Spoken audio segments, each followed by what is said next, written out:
La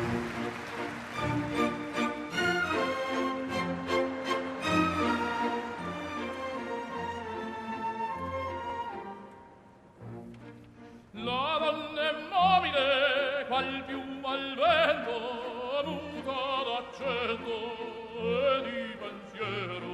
Sempre un amabile, leggiadro viso, in pianto, in riso e menzognero.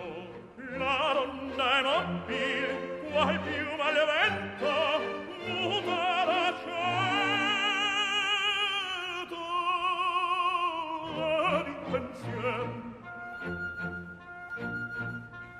di pensiero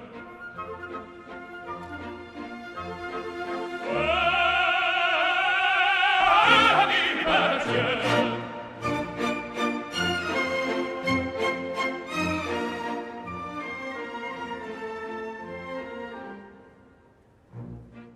È sempre misero chi a lei s'affina, chi le confina, manca del cuore, pur mai non sentasi felice appieno.